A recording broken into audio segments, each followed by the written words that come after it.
Hello, my name's Robert Valco, and I write a pretty funny column in the Vale Daily here in Colorado. The column is called Dear Darwin, and it's pretty humorous, pretty witty. But I started the column with the idea that being someone who's very interested in evolutionary psychology, I would address specific human behaviors and give their evolutionary roots. And I did do that when I first started up the column, but then as it turned out, I kind of had a knack for writing humor. So it started to progress to the point where it was solely about humor. A couple of my pieces were entitled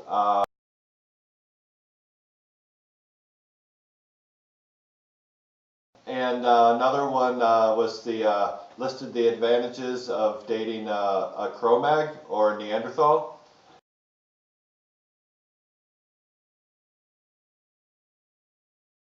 And like I said, if you'd like, you can check it out. It is pretty funny. You can Google Dear Darwin Vale, and some of the pieces should come up.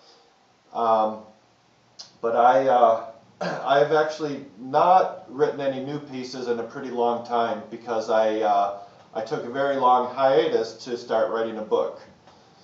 And that book is pretty humorous itself. It's entitled "The Hostages Will Be Released for a Richard Simmons Workout Video." The book is pretty funny. It's perhaps the first ever hostage musical, actually. I am a native Chicagoan, and the story takes place in Chicago, first in Daley Plaza, then in Millennium Park. And it's like I said, maybe the world's first ever hostage musical. A lot of satire, a lot of singing and dancing, just a lot of interesting things going on, not your average hostage situation. So basically, I'm frustrated with things right now, and it's because I'm kind of in a financial bind, and I'm working on the book, but I'm in a situation where I basically have to get a part-time job.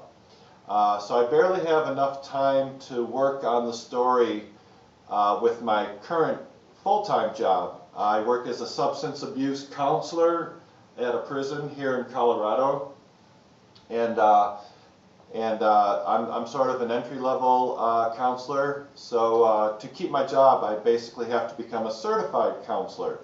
To do that, I have to take courses at night to become certified. There's about 25 sort of mini classes that I have to take to do that. So between my job and doing that, I have some time to write, but I really don't quite have enough time.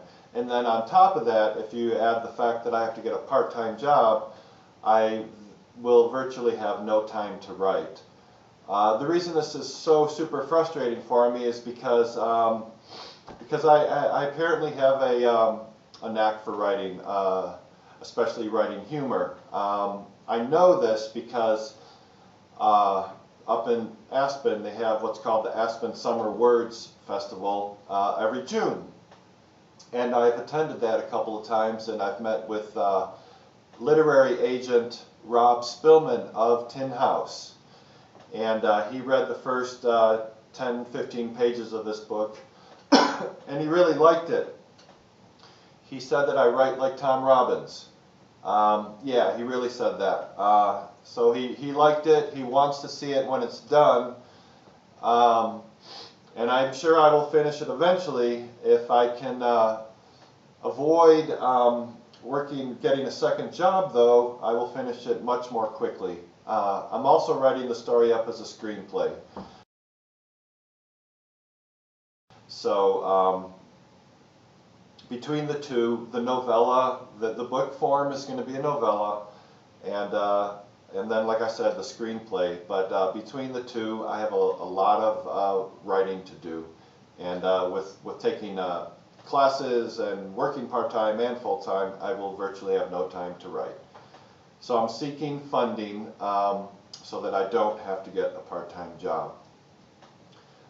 As far as my writing, other people, in addition to Rob Spillman saying that I write like Tom Robbins, other people have said that I write like Terry Pratchett, who sold some 60, 70 million books, S. Hunter Thompson, and Douglas Adams. Douglas Adams, if you recall, wrote The Hitchhiker's Guide to the Galaxy.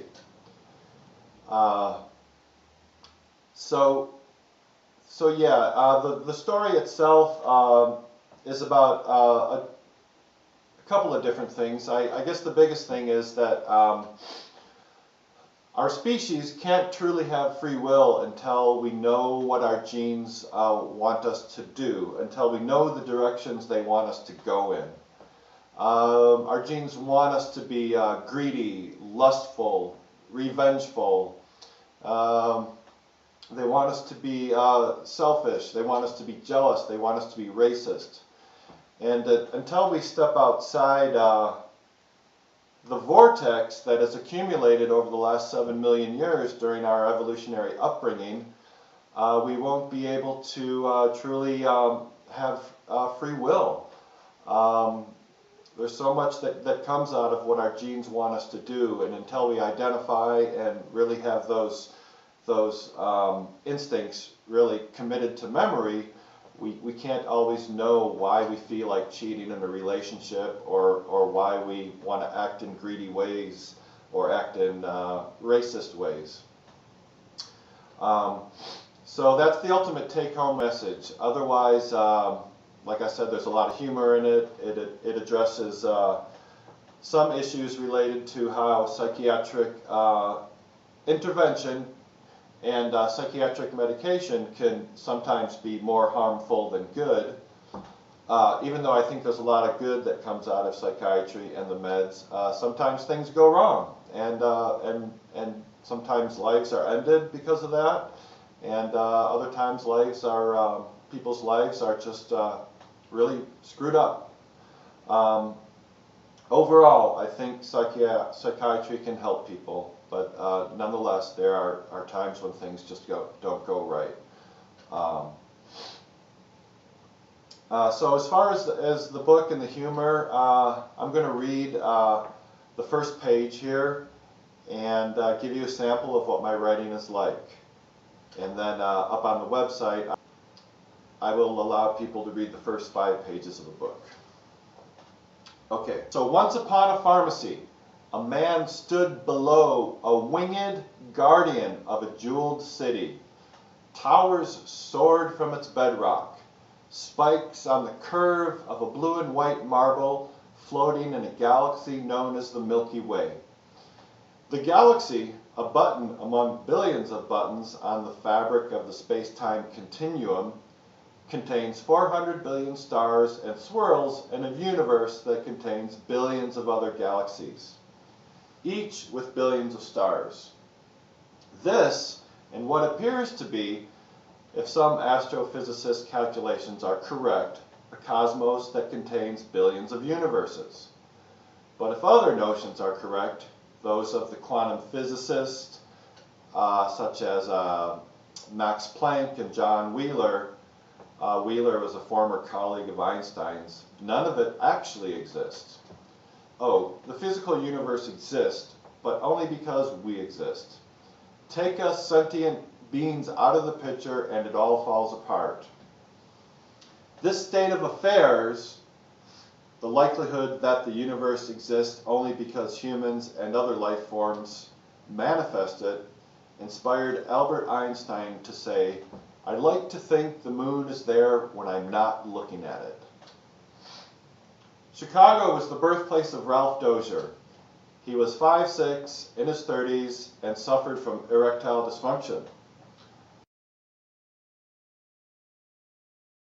Unlike his city's skyline, his midsection was not outfitted with monolithic structures.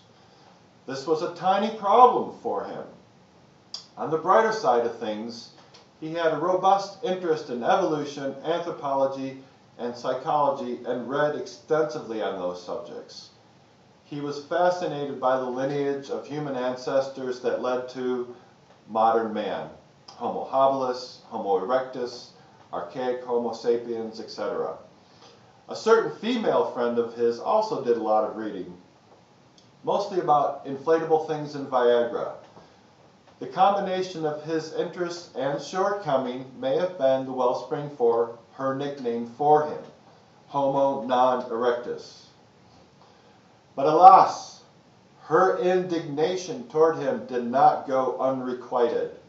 Due to her habit of popping antibiotics like M&Ms, he referred to her as Alexis Amoxicillin. Okay, so that's first page, a little bit more than the first page. Like I said, I will have the first 5 pages up on the website. And I'd like to thank you for listening, and hope that you will contribute and allow me to earn my place in the vast collection of highly entertaining American literature. And as far as gifts, for those that contribute, I would like to, I plan on printing off pages from my novel or from the screenplay and autographing them and mailing them out to you. So there you have it. Okay, thank you.